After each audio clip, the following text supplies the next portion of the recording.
Canada's snap election was called over the weekend, and the Liberal Party leaders are banking on a win based solely on fear of American colonialism. So they're trying to sell this. You better, stick with the leaders or else Trump is your daddy. David Clayton, Canadian journalist, joins us today to discuss how this came about. What is the fear-mongering happening right now? David, good to see you. Do I have it right? Is it just the anti-American sentiment that you think is going to give Trudeau's party the win? Well, I've been saying for 3 months that the Liberals, under whomever, whether Trudeau had stayed or whether it's Mark Carney, they want to run against Donald Trump. That has been their trump card, no pun intended. But that's been the strategy. Demonize Donald Trump. And unfortunately, Donald Trump has played right into their hands. In fact, he endorsed Mark Carney just last week. And very, very, very disturbing. But here we have an unelected globalist who's seeking a popular mandate to implement a radical environmental program that's out of sync with our neighbor to the south, the United States, and the world's most powerful nation.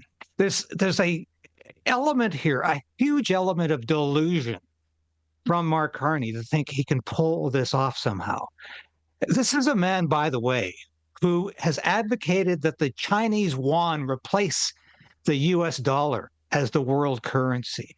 He said that at a speech in Jackson Hole, Wyoming in 2019. He repeated it just last year. And by the way, if anyone has video of that speech, we'd love to have it.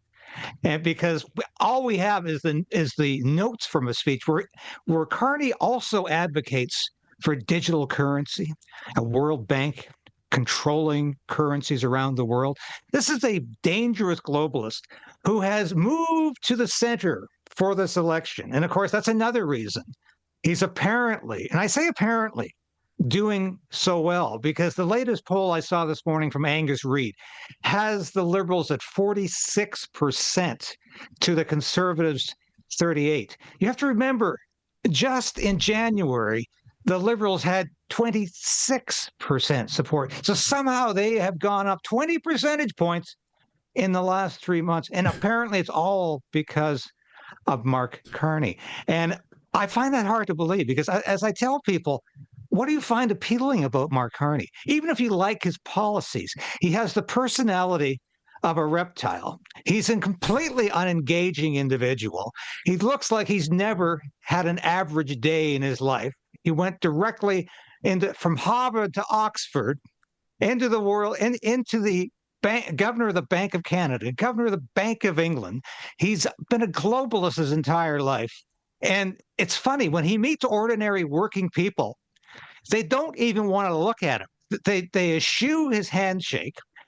He literally forced 50 fishermen in Newfoundland just yesterday morning, or I think it was Sunday night, so they could not enter the room where he was speaking. All they wanted to do was to speak to either him or the fisheries minister, who was also present. Mark Carney said, no, I'm not meeting with these people. And that's indicative of how elitist and how out of touch this man is. I don't believe the polls right now. I think it's the Kamala Harris effect, because like Kamala Harris, you look at this man's rallies and Pierre Poilievre's got twice as many people there. And right. It's mystifying to anybody who thinks Canada has an ounce of common sense left to think that this man could be doing as well as he's purported to do in the polls. I saw someone in the chat say that the World Economic Forum placed him there, put him in Canada. I mean, they certainly did with Justin Trudeau. So the globalists, of course, this is their guy, I believe. They want him there. They want him in place in Canada. You tweeted this yesterday, which is about the growth, or a few hours ago, the growth in Canada right now. Canada has not had growth for 10 years due to overtaxation, too much regulations. And is he offering anything different than what his Liberal Party has offered for the past 10 years in Canada that's driven Canada into the toilet? Or do voters think that there's something different? Those are two questions, but related. He's offered a 1% tax cut for middle-class people, whereas Poilievre is offering 15%.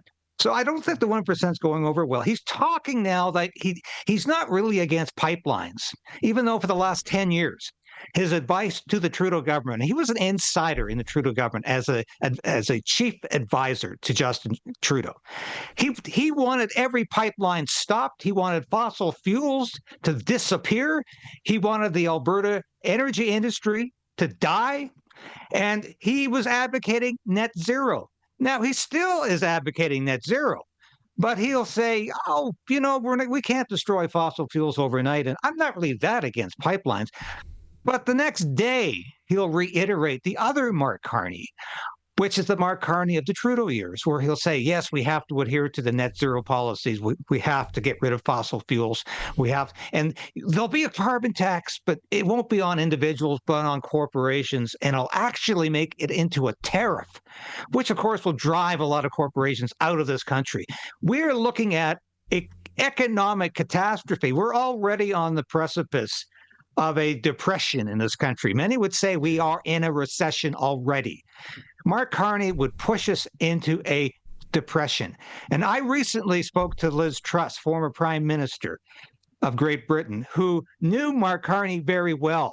And she said, you're inviting an economic disaster if you have this man as your Prime Minister. He destroyed the British economy as the governor of the Bank of England to the point where it has never ever recovered. And there are people saying today that the Bank of England, of course, is on the brink of sinking into an abyss it will never come out of. So is he convincing Canadians? To some degree. But we've had an actor now for 10 years. Or we had an actor as Prime Minister for 10 years. His name was Justin Trudeau. He was a failed actor who went into politics because nothing else really worked out for him. Mark Carney is a man who pretends to be an outsider, pretends to really have never had interest in politics. And this is a man who decided at the age of 60 he's going to be Prime Minister. But as your viewer pointed out, has he been installed by the World Economic Forum? You bet. He has spent the last 5 years as a UN Goodwill Ambassador for climate change. And is he here to implement a radical environmental policy? Of course he is. And he will talk for the next 5 weeks in a more moderate fashion. Like he's really not as left-wing, really not as radical as he's being made out to be. Just read his books, though. He says his two greatest inspirational leaders were Karl Marx and Vladimir Lenin. Now, anybody who put that Say in no print, more. Yes. That's great. Wow. David Clayton, great to see you. We'll be watching with this snap election as it unfolds. And, a lot of people in the chat saying, yeah, I mean, the sin over the past few years, the slashing of productivity, trying to keep people home, and really the amount of regulations and taxes in Canada has been absolutely devastating. David, great to see you. Thank you so much, as always, and we'll be watching this. Well, if I can just add, Clayton, before I go, I've got one of these fishermen on my show tomorrow morning to talk about their experience with Mark Carney in Newfoundland the other day. They are madder than hell, and I hope and pray we see that madder than hell attitude go right across this nation from coast to coast to coast. Well, I would love to see that. I mean, imagine Donald Trump like not talking to a group of fishermen because he's like above it or something, and he can't relate to the man of the people. Like, I just couldn't picture it happening. So we'll be watching that. David, thank you so much. We'll be watching your show tomorrow. Appreciate it. Thank you so much, Clayton and Natali.